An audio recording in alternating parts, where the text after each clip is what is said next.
हाय, good morning, good afternoon, good evening. कैसे हैं आप लोग? मेरा नाम है सीए अंजुल जैन और आज का ये जो वीडियो होने वाला है वो बहुत ही इंपॉर्टेंट होने वाला है। बहुत बेसब्री से जो इंतजार था आपको भी और मुझे भी, फाइनली सीबीएसई ने आज उसके बारे में अनाउंसमेंट कर दिया। टर्म वन टर्म टू का जो नया स्कीम लेकर आया था सीबीएसई, जिसके बारे में बोल तो दिया था कि टर्म वन टर्म टू में एग्जामिनेशन होंगे, पर टर्म वन टर्म टू में पूछेंगे क्या ये बताया नहीं। बोल दिया था कि सिलेबस को रैशनलाइज किया जाएगा, पर रैशनलाइज किस बेसिस पे किया जाएगा वो बताया नहीं था। फाइनली सारे क्वेश्चंस का आंसर आज हमारे को मिल गया। सीबीएसई ने रिड्यूस्ड सिलेबस के बारे में भी बात कर ली, सीबीएसई ने टर्म वन टर्म टू में क्या देने वाले हैं वो भी बात कर ली। तो मैं आपके साथ क्लास 12th अकाउंट्स का रिड्यूस्ड सिलेबस में क्या आने वाला है उसके बारे में यहां आज डिस्कशन करने वाला हूं। वैसे सीबीएसई ने क्लास 11th क्लास 12th दोनों के बारे में आज बात करी है, पर class 11th more of school है तो हमारे को वहां जाने की जरूरत नहीं है, उस पर डिस्कशन करने की जरूरत नहीं है, क्योंकि क्लास 11th में जो कुछ है वो सब कुछ पढ़ना है हमारे को। इंपॉर्टेंट है, बेसिक्स होते हैं क्लास 11th के अंदर, तो वो सब कुछ पढ़ना है। तो वहां हम टर्म वन टर्म टू की फिलहाल में बात नहीं कर रहा, सिलेबस में क्या आना है क्या नहीं आना है, क्योंकि स्कूल डिपेंडेंट चलेगा। Term one term two in class 12th accountancy के ऊपर आज बात कर लेते हैं अपन। सीबीएसई ने बोला था कि टर्म वन एग्जामिनेशन जो है वो हम नवंबर दिसंबर में कहीं लेंगे, वो कंप्लीटली एमसीक्यू बेस ही होगा, सीबीएसई पहले से बता चुका था। टर्म टू जो है वो समवेयर अराउंड मार्च अप्रैल के बारे में बोला था, एंड अगर सिचुएशन नॉर्मल होगी तो वो normal pen paper pencil subjective mode के ऊपर हेल्ड किया जाएगा, नहीं होगा तो उसको भी एमसीक्यू पर कन्वर्ट कर लिया जाएगा। तो फिलहाल टर्म वन एमसीक्यू मानते हैं और टर्म टू एग्जामिनेशन जो है वो एक नॉर्मल एग्जामिनेशन की तरफ जाते हैं। मैं पर्टिकुलरली सीबीएसई के आज इस डिसीजन से मैं बहुत खुश हूं, मतलब it is a very very good informed बच्चे का फ्यूचर शायद देखते हुए एक अच्छा डिसीजन लिया गया है। क्यों, आइए बात करते हैं। सिलेबस के अंदर पार्ट ए द कंटेंट जो वेटेज दिया गया है, थ्योरी को 40 मार्क्स का दिया गया है, 90 मिनट्स 1.5 आवर का एग्जामिनेशन होगा। देखो, अगर नॉर्मल प्रैक्टिकल बोर्ड पेपर होता तो इट वाज 80 मार्क्स, तो टर्म वन टर्म टू 40 के दो सेक्शंस में इन्होंने डिवाइड कर लिया। सिलेबस के अंदर आते हैं तो सबसे पहले पार्टनरशिप फर्म के अंदर फंडामेंटल्स दिया गया है, चेंज इन पीएसआर दिया है, एडमिशन दिया है। फंडामेंटल्स में इन्होंने गुडविल को भी कवर कर लिया, तो यहाँ पे गुड फंडामेंटल्स में गुडविल भी है, चेंज इन पीएसआर भी है, एडमिशन भी है। There is no NPO in term one, not for profit organisation term one में नहीं है। मेरी एक्सपेक्टेशन था एनपीओ टर्म वन में नहीं होगा, सीबीएसई ने मेरी सुनी है और मतलब मेरी सुन ली है एक्चुअली, और एनपीओ को टर्म वन में नहीं दिया गया है। देन जो खेल सीबीएसई ने खेला वो ये खेला है कि कुछ चैप्टर्स पार्टनरशिप के दे दिए और कुछ चैप्टर हमारे को कंपनी अकाउंट्स के दे दिए। इश्यू ऑफ शेयर को टर्म वन में डाला गया है। कुछ टीचर्स वगैरह का ऐसा मानना था कि पार्टनरशिप टर्म वन में आएगा और कंपनी अकाउंट फाइनेंशियल स्टेटमेंट जो है वो टर्म टू में आ जाएगा। सीबीएसई ने बोला बिल्कुल नहीं, कंसेप्ट इंपॉर्टेंट है, बच्चे को कंसेप्चुअली पढ़ाई आनी जरूरी है, तो आधा पार्टनरशिप टिल एडमिशन इन्होंने टर्म वन में दिया है और एडमिशन के बाद वाले जो कहानी है ना उसको टर्म टू में कर दिया। सो टर्म वन में we will be having fundamentals, goodwill, change in PSR, admission. यहाँ फंडामेंटल को आगे सिलेबस में जाके देखेंगे तो गुडविल यहाँ पे शायद कंबाइन कर दिया गया होगा, तो यहाँ पे गुडविल भी होना चाहिए। Accounting for share, issue of share book number 2 जो अपनी आती है वहां पर ये इशू ऑफ शेयर होगा, जो पूरा चैप्टर दिया गया है। देन फाइनेंशियल स्टेटमेंट्स वाली जो बुक है हमारी, एनालिसिस ऑफ फाइनेंशियल स्टेटमेंट वाली जो किताब है, उसके अंदर हमारे को सबसे पहले देखो लिख कर दिया है statement of PL account, balance sheet, prescribe form, major heading, subheading, very important, ratio analysis. देखो ये दो चैप्टर वैसे भी एमसीक्यू के लिए ही बने थे, ये दो चैप्टर वैसे भी एमसीक्यू के लिए बने थे, क्योंकि फॉर्मूलाज वाला चैप्टर है रेशियो एनालिसिस, तो बहुत आसान है फॉर्मूला, डायरेक्ट फॉर्मूला भी पूछ सकते हैं, फॉर्मूला से आंसर क्या निकलेगा वो भी पूछ सकते हैं। सेम हेड सब हेड जो है, जब हम बैलेंस शीट कंपनी की पढ़ते हैं तो उसमें हेड सब हेड के ऊपर क्वेश्चन आता ही आता था सीबीएसई बोर्ड एग्जामिनेशन के अंदर, जिसको एमसीक्यू में डाल दिया। तो very good move, a very very good move by CBSE. This is broadly the syllabus जो सीबीएसई हमारे को टर्म वन के अंदर देने वाला है, जहां फंडामेंटल है, चेंज इन पीएसआर है, एडमिशन है, इश्यू ऑफ शेयर है, हेड सब हेड वाला statement of P&L, balance sheet है, रेशियो एनालिसिस है। तो अब वेरी गुड, मतलब बहुत ही बारीकी से, बहुत थॉटफुल है, बहुत थॉटफुल। जब ये सीबीएसई ने इसको सिलेबस को डिफाइन किया तो it has been very thoughtful. I really appreciate the thought process जो पीछे सीबीएसई ने इसके ऊपर डाला है। सब कुछ पूछा है अच्छे से। तो आपको बेसिकली अगर आप ध्यान से समझोगे तो टर्म वन एग्जामिनेशन से पहले आपको पूरा क्लास 12 अकाउंट्स खत्म करना जरूरी है। मतलब सिर्फ एक शायद कैश फ्लो स्टेटमेंट एक ऐसा चैप्टर है जो स्टैंड अलोन कर जाएगा, एनालिसिस ऑफ फाइनेंशियल स्टेटमेंट जो थर्ड बुक आपकी आती है टीएस गरेवाल के हिसाब से या किसी दूसरे ऑथर के हिसाब से, तो वहां एनालिसिस ऑफ फाइनेंशियल स्टेटमेंट जो है वहां पे सिर्फ एक कैश फ्लो स्टेटमेंट ऐसा है जिसको हम शायद टर्म वन में नहीं पढ़े तो चल जाएगा, अदरवाइज हमारे को सब कुछ ऑलमोस्ट पढ़ना पड़ेगा टर्म वन से पहले, टर्म वन के अंदर से मतलब एग्जाम होने से पहले पहले ही। Good move, very good move. ये कंप्राइज अकाउंटिंग हमारे यहाँ पर सेक्शन में नहीं होती, जनरली हमारे को सेक्शन बी के ऊपर ही बात करी जाती है। देन प्रोजेक्ट वर्क को अगेन एक इंपॉर्टेंट बात है, प्रोजेक्ट वर्क पूरे टर्म वन टर्म टू मिलाकर कुल एक प्रोजेक्ट फाइल बनानी है आपको, जिसका वेटेज को उन्होंने बाइफरकेट कर दिया है 10-10 नंबर 10+10। 20 मार्क का प्रोजेक्ट वर्क होता है, 80 का आपका थ्योरी पेपर होता है, 10+10 के 2 प्रोजेक्ट वर्क के फॉर्म में डाल दिया है। प्रैक्टिकल फाइल आपको एक ही बनानी है और उसका वेटेज बांट दिया गया है term one and term two के अंदर 2-2 नंबर। ठीक है, अभी आगे बात करते हैं। सो टोटल 40 मार्क का बाइफरकेशन इस तरह से है। पार्टनरशिप का वेटेज 18 नंबर दिया गया है, इश्यू ऑफ शेयर को 12 और फाइनेंशियल स्टेटमेंट को 10। A very good bifurcation in terms of marks as well. बच्चों इसका मतलब ये है कि पढ़ने में एफर्ट ज्यादा पुटअप करने हैं, इस चीज का ध्यान रखना। अकाउंटिंग फॉर पार्टनरशिप, अब ये नीचे डिटेल सिलेबस के ऊपर बात किया गया है कि क्या क्या आएगा, पार्टनरशिप फीचर्स क्या है, पार्टनरशिप डीड के बारे में, Indian partnership act, absence of partnership deed, वो 5 चीजें, प्रॉफिट शेयरिंग, इक्वल, आईयूसी नहीं देंगे, आईयूडी नहीं देंगे, सैलरी कमीशन नहीं देंगे, इंटरेस्ट लोन 6% पर एनम, उसके ऊपर बात करिए। फिक्स्ड फ्लक्चुएटिंग में डिस्ट्रीब्यूशन की बात कर रहा है, प्रिपरेशन ऑफ पीएनएल अप्रोप्रिएशन बोला गया है, गारंटी ऑफ प्रॉफिट भी बोला गया है, पास्ट एडजस्टमेंट भी बोला गया है, गुडविल भी आ गया है, valuation of average super profit and capitalisation भी आ गया। मतलब चैप्टर नंबर 1 एंड 2 फंडामेंटल और गुडविल जो आपने पढ़ा एज इट इज है, उसमें कोई कटिंग, कोई राइट एंड लेफ्ट, कोई बाइफरकेशन नहीं करा गया है। ठीक है, ध्यान रखना इसका।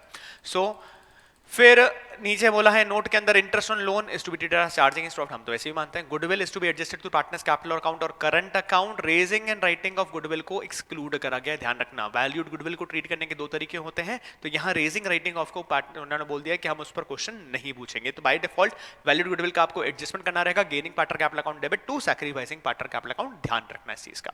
सो fundamental goodwill there is absolute no change.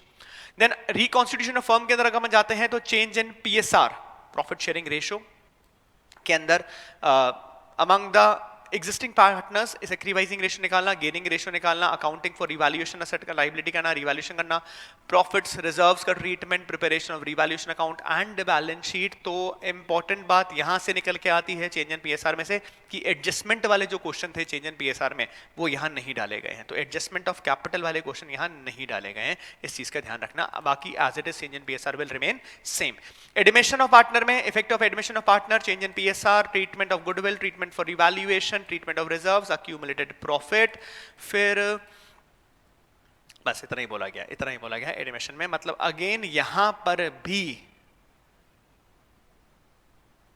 कहीं एडजस्टमेंट ऑफ कैपिटल का पार्ट नहीं डाला गया है, मतलब it is in line at par with the reduced syllabus of last year. ठीक है, तो एडमिशन ऑफ पार्टनर के अंदर कहीं एडजस्टमेंट ऑफ कैपिटल की बात हमारे को शायद नहीं करनी रहेगी। ठीक है, मैं थोड़ा सा इसको यहाँ साइड कर लेता हूँ ताकि अपन को बड़ा बड़ा आराम से दिख जाए। फिर आगे बात करते हैं कंपनी इश्यू ऑफ शेयर में क्या आने वाला है, शेयर एंड शेयर कैपिटल के बारे में, nature and types of shares आते हैं, share capital, issue allotment of equity preference share, public subscription, over and under subscription के ऊपर बात कर रहे हैं, issue at par at premium के बारे में बात कर रहे हैं, calls in arrear advance, interest को एक्सक्लूड करा गया है, मतलब more of less. Issue of share में there is no change, issue of share as it is complete आएगा, ध्यान रखना है। एडजस्टमेंट ऑफ कैपिटल हमारे नहीं है पार्टनरशिप के अंदर, इश्यू ऑफ शेयर में there is no change. ESOP का कंसेप्ट बोला गया है, forfeiture issue of share के बारे में, discount disclosure of share capital in the balance sheet, मतलब शेयर कैपिटल का नोट टू अकाउंट जो बनाने का क्वेश्चन आता है सीबीएसई की तरफ से, उसको डाला गया है। Part B analysis of financial statement के अंदर we have statement of PNL account, balance sheet prescribe for major heading के साथ, जो शायद हमने ऊपर भी अभी बात करी थी, ये सब हेड और सब हेड के बारे पर बात हो रही है। Exceptional items, extraordinary item, profit loss, discontinued operations exclude है, पहले भी एक्सक्लूडेड थे, नई बात कुछ नहीं बोली गई है इसमें। फाइनेंशियल स्टेटमेंट एनालिसिस के अंदर ऑब्जेक्टिव इंपॉर्टेंस लिमिटेशन है, अकाउंटिंग रेशियोज है, liquidity ratio, solvency ratio, activity ratio, profitability ratio, मतलब there is no change again in ratio analysis. तो ध्यान क्या रखना है, सिलेबस में कटौती अगर कहीं कुछ करी गई है तो वो सिर्फ हमें एडजस्टमेंट ऑफ कैपिटल के क्वेश्चन नहीं करने, बाकी कहीं कुछ चेंज नहीं आने वाला। नेट प्रॉफिट रेशियो कैलकुलेट करना है on the basis of profit before tax and after tax, ठीक है, ये हम वैसे भी करते थे। पार्ट बी कंप्यूटराइज्ड अकाउंटिंग, हमारे कंटेंट का पार्ट वैसे भी नहीं होता, तो उसके ऊपर बात करने की जरूरत हमें नहीं है।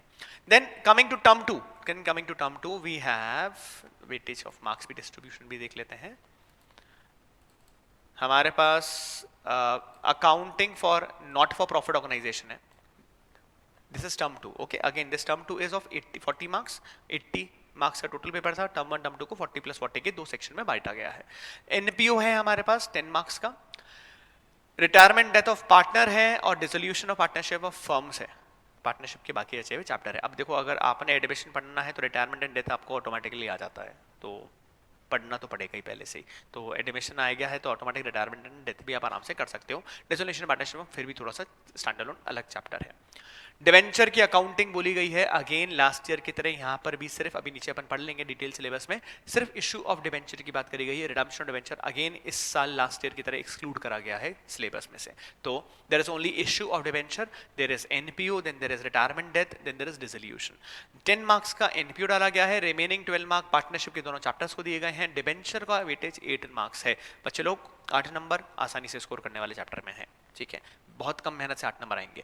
फाइनेंशियल स्टेटमेंट के एनालिसिस के अंदर क्या क्या डाला गया है? एक डाला गया है कंपैरेटिव कॉमन साइज और दूसरा डाला गया है कैश फ्लो स्टेटमेंट. तो ये हमारे अगेन ये एक बहुत आसान चैप्टर है. कैश फ्लो स्टेटमेंट थोड़ा सा लॉजिकल चैप्टर माना जाता है. सो उन दोनों को मिलाकर वेटेज 10 मार्क का कर दिया है. यहाँ पर अब देखने की वाली कहानी ऐसी है कि कैश फ्लो और कंपैरेटिव कॉमन साइज के अंदर वेटेज थोड़ा सा कैश फ्लो का कम हुआ है. Generally otherwise generally cash flow statement 6 से 8 नंबर के बीच में आता है. शायद अब ये जो बाइफर्केशन है, comparative common size would be 4 mark और कैश फ्लो स्टेटमेंट जो है वो कहीं 6 मार्क्स के आसपास का कुछ क्वेश्चन बन जाएगा. एनीवेज, अ very good bifurcation. Again computerised accounting हमारे सिलेबस का पार्ट नहीं होता. एनपीओ के अंदर अगेन बोला गया है कंसेप्ट क्या होगा, रिसिट एंड पेमेंट अकाउंट के बारे में, फीचर्स एंड प्रिपरेशन. तो रिसिट एंड पेमेंट अकाउंट भी बनाना है, इनकम एंड एक्सपेंडिचर अकाउंट भी आपको बनाना पड़ रहा है. बहुत साफ साफ शब्दों में सीबीएसई ने लिख कर दिया है कि एडजस्टमेंट 3 या ज़्यादा 4 से ज़्यादा नहीं होने चाहिए. सब्सक्रिप्शन का हो सकता है, कंजम्पशन का हो सकता है, डोनेशंस को, एंट्रेंस एडमिशन को जनरल डोनेशन मानना है, रेवेन्यू रिसिप्ट मानना है, अलग से कोई ट्रेडिंग अकाउंट नहीं बात करनी है इंसिडेंटल एक्टिविटीज के लिए. ठीक है, मतलब नथिंग इन एनपीओ जो कटा गया है, सेम जैसा एनपीओ पूरा चैप्टर है वैसा एज इट इज आपको पढ़ना रहेगा. रिटायरमेंट डेथ ये जरूरी है, इसको बहुत ध्यान से पढ़ना जरूरी है. Effect of retirement death of partner on change in PSR, goodwill का treatment, revaluation, adjustment of accumulated profit and reserves, preparation of balance sheet. मतलब प्रिपरेशन ऑफ बैलेंस शीट तो कैपिटल अकाउंट का प्रिपरेशन भी ऑटोमेटिक आएगा. Calculation of deceased partner share of profit till the date of death. मतलब सिर्फ partner का share of profit निकालना है डेट ऑफ डेथ तक. पार्ट डेथ के केस में पार्टनर का कैपिटल अकाउंट बनाने की भी शायद जरूरत नहीं पड़ेगी. हाँ, पर यहाँ लिख दिया है कि गुडविल का ट्रीटमेंट, रिवैल्यूएशन वगैरह, तो ये ऑटोमेटिक कवर कर गया डेथ के अंदर भी. अगेन मुझे इसके अंदर कहीं पर भी पार्टनर के लोन अकाउंट बनाने के बारे में नहीं बोला गया, तो लोन अकाउंट हमें नहीं बनाना, यहाँ पे हमारा जरूरत नहीं पड़ेगा लोन अकाउंट बनाने का, तो वो हट गया. एडजस्टमेंट ऑफ कैपिटल जो है वो अगेन इसके ऊपर यहाँ बात नहीं करनी पड़ेगी. तो adjustment of capital term 1 term 2 दोनों में से हट गया है. पार्टनर का लोन अकाउंट टर्म 1 टर्म 2 दोनों में कहीं पर भी नहीं आने वाला है. ना रिटायरमेंट ऑफ, ना ही, अच्छा इसी में एग्जीक्यूटर का अकाउंट भी जैसे वो सेम होता है पार्टनर के लोन अकाउंट की तरह, वो भी हमारे को बनाने की जरूरत नहीं पड़ने वाली है. तो ओवरऑल अगेन जैसा लास्ट ईयर के अंदर था सेम इस साल भी वो करा गया है. Dissolution of partnership firm, more of less सब कुछ सेम है, यहाँ पर कहीं कोई अलग से बात नहीं करी गई है. हाँ, memorandum capital account, memorandum balance sheet बनाने वाले क्वेश्चन जो है उसके बारे में यहाँ कुछ नहीं लिखा है, तो शायद मेमोरेंडम ऑफ बैलेंस शीट को आप चाहो तो एक्सक्लूड कर सकते हो. वैसे बहुत छोटा सा टॉपिक है, पढ़ भी सकते हो, कोई प्रॉब्लम वाली बात नहीं है, क्योंकि कभी भी उसमें साफ सुथरी बात बहुत कभी भी क्लैरिटी से नहीं लिखी गई है कि मेमोरेंडम बैलेंस शीट्स वाले क्वेश्चंस पढ़ाए जाएंगे नहीं पढ़ाए जाएंगे. तो as a teacher I suggest memorandum balance sheet हमारे को पढ़ना चाहिए, क्योंकि बहुत क्लैरिटी नहीं दिख रही मेरे को. तो अगेन डिसोल्यूशन ऑफ पार्टनरशिप में there is no change, as it is पूरा पढ़ना है. रिटायरमेंट डेथ में लोन अकाउंट नहीं बनाना, एग्जीक्यूटिव अकाउंट नहीं बनाना, एडजस्टमेंट ऑफ कैपिटल अकाउंट नहीं करना, ये 3 चीजें वहां पर हमारे को नहीं करनी होगी. डिवेंचर के अंदर issue of debenture par premium discount पर, debenture for consideration other than cash, issue with terms of redemption, collateral security, interest on debenture, writing off discount on issued debenture. मतलब पूरा का पूरा चैप्टर इशू ऑन डिबेंचर का जो है वो as it is आएगा, उसमें कोई चेंज नहीं है. Discount on issue debenture to be written off in the year debenture allotted to them, security premium से राइट ऑफ कर लेंगे, ये अपन बात करेंगे जब चैप्टर पढ़ने होंगे. एक बड़ी इंपॉर्टेंट बात लिखी, concept of TDS is excluded. भाई इस पे तो क्वेश्चन आता था, इसको छोड़ा दिया है, तो टीडीएस के ऊपर क्वेश्चन नहीं करना है. बढ़िया बात है, ठीक है. फिर part B analysis financial statement में कंपैरेटिव कॉमन साइज स्टेटमेंट आएगा, 4 नंबर का बोनस क्वेश्चन होता है इसका अगेन एग्जामिनेशन के अंदर। कैश फ्लो स्टेटमेंट, ये रहा कैश में देख रहा था, कैश फ्लो स्टेटमेंट का चला गया। Cash flow statement normal indirect method से जो हम बनाते हैं वही करना है। एडजस्टमेंट किस किस के रिलेटेड आएंगे, डिप्रीसिएशन के, अमोर्टाइजेशन के, loss on asset, profit loss on sale of asset पर, फिर बैंक ओवरड्राफ्ट कैश क्रेडिट को शॉर्ट टर्म बोरिंग मानना है, करंट इन्वेस्टमेंट को मार्केटेबल सिक्योरिटी, मतलब again cash flow statement there is no major change. Propose dividend को हम जैसे ट्रीटमेंट करते हैं एस4 के हिसाब से वही ट्रीटमेंट करने को यहाँ पर भी बोला गया है, तो ये हमारे सिलेबस का पार्ट नहीं होता। तो मोर और less it is at par, अगर आप ध्यान से देखेंगे तो मोर और less it is at par with our last year reduced syllabus. A good thing which I find about this term 1 term 2 is a very good bifurcation. CBSE शायद यहाँ मान के चला है कि टर्म 1 ये एमसीक्यू बेस पे लेंगे और टर्म 2 को ये सब्जेक्टिव बेसिस के ऊपर ले पाएंगे। ये मेरे को पर्सनली ऐसा लगता है कि थिंकिंग रही होगी जब इन्होंने ये सिलेबस को ड्राफ्ट किया होगा। उस हिसाब से जो सिलेबस को बांटा गया है वो बहुत बढ़िया बांटा गया है, क्योंकि बच्चे के कंसेप्चुअल क्लैरिटी के ऊपर शायद इन्होंने फोकस ज्यादा किया है। मैं पर्सनली वैसे भी इस साल मानता हूं कि एज अ स्टूडेंट आपको अपने कंसेप्ट क्लैरिटी पे ज्यादा फोकस करना है। आपका आउटकम ऑफ लर्निंग या आपका motto of learning should not be only marks, it should be concept clarity more. तो उसी को शायद ध्यान में रखते हुए सीबीएसई ने पार्टनरशिप को और कंपनी को half of term 1 and term 2 में बांट दिया है, अगेंस्ट द एक्सपेक्टेशन कि पहला टर्म में पार्टनरशिप होगा, दूसरे टर्म में कंपनी होगा। तो ऐसा नहीं करा है, क्योंकि सीबीएसई बोल चुका था कि टर्म 1 में जो आएगा उसको टर्म 2 में हम नहीं पूछेंगे। मतलब टर्म 2 में there will be no fundamentals, no goodwill, no PSR, no admission, no issue of share. ठीक है, तो उससे रिलेटेड, अब issue of share, issue of debenture related होते हैं, एडिमेशन जो है वो रिटायरमेंट डेथ से रिलेटेड है। तो रिलेटेड चैप्टर्स को इन्होंने टर्म 1 और टर्म 2 में आपस में बांट दिया है। तो आपको एज अ स्टूडेंट अपने टर्म 1 से पहले करीब करीब 95% ऑफ द सिलेबस जो क्लास 12 अकाउंट्स का है वो कंप्लीट कर लेना है, क्योंकि वो कहीं ना कहीं आपको चैप्टर्स में इनडायरेक्टली लिंक्ड होता है, हेल्प करता है। ठीक है, so that's all for today. आप अपने क्वेश्चंस, अपनी क्वेरीज मेरे को कमेंट बॉक्स में लिखकर दे सकते हैं, मैं आपको रिप्लाई करने में बहुत खुशी होगी मेरे को उसके अंदर। Make sure you are liking the video, you are sharing the video, you are subscribing to our channel ASI Ajmer for further updates. बहुत सारे अनाउंसमेंट्स, क्योंकि आज टर्म 1 और टर्म 2 के बारे में आ गया है, तो बहुत सारे और अनाउंसमेंट्स मेरी टीम, मैं और मेरी टीम लेकर आने वाले हैं आपके लिए कि टर्म 1 टर्म 2 का प्रिपरेशन हम कैसे करेंगे, किस तरह से टर्म 1 के एमसीक्यूज को डील करने वाले हैं, किस तरह का हमारा प्रिपरेशन रहना चाहिए टर्म 2 के लिए, क्या टाइमलाइन पर हमें काम करना जरूरी है। Stay tuned to ASI Ajmer, make sure you are subscribing to the channel. See you in another video taking your doubts. Till then, tata bye bye, take care. बच्चा लोग पढ़ना स्टार्ट करो, क्योंकि एग्जाम इस साल होंगे। अब एग्जाम इस साल कहां होंगे वो नहीं पता, घर बैठ के देने हैं कि स्कूल जाके देने हैं ये नहीं बताया गया, पर होंगे जरूर। तुम्हें मुफ्त में पास नहीं किया जाएगा, ये ध्यान रखना। So make sure you are starting your studies now as soon as everything now has been clarified well in advance by CBSE. See you. Bye bye.